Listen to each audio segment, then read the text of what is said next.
জুলাই গণঅভ্যুত্থানে হত্যাকাণ্ডের বিচারে প্রযুক্তিগত সহায়তার আশ্বাস দিয়েছেন জাতিসংঘের আবাসিক সমন্বয়ক গোয়েন লুইস।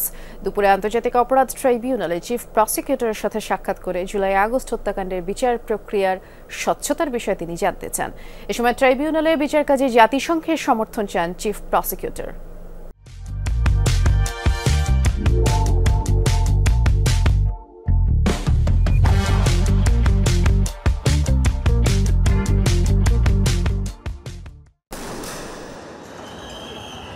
জুলাই আগস্ট হত্যাকাণ্ডের বিচারে আন্তর্জাতিক অপরাধ ট্রাইব্যুনালের কার্যক্রম শুরুর পর এই প্রথম চিফ প্রসিকিউটর কার্যালয়ে এলেন জাতিসংঘের আবাসিক সমন্বয়ক গোয়েন লুইস।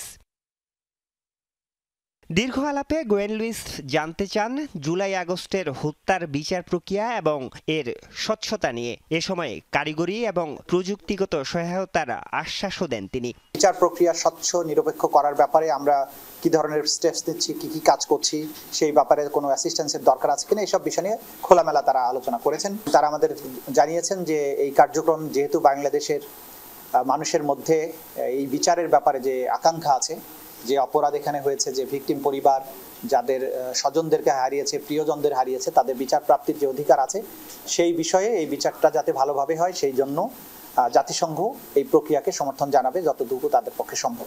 আন্তর্জাতিক অপরাধ ট্রাইব্যুনালে বিচার কাজ শুরুর পর জুলাই গণ অভ্যুত্থানে হত্যাকাণ্ডের ঘটনায় ১৫০ শতাধিক অভিযোগ জমা পড়েছে চিফ প্রসিকিউটর কার্যালয়ে।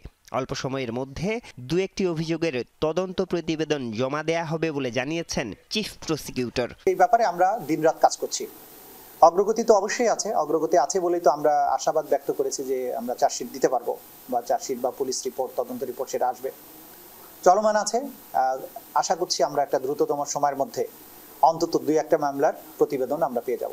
শেখ হাসিনাকে ফেরানোর ব্যাপারে দিল্লির জবাবের অপেক্ষায় আছে ট্রাইব্যুনাল। কোনো উত্তর না পেলে আইন তার নিজস্ব গতিতে চলবে বলেন চিফ প্রসিকিউটর। আমরা তো কয়েক ধাপে আসলে রিপোর্ট দিতে হবে। আরিফুর রহমান সবুজ, যমুনা নিউজ, ঢাকা।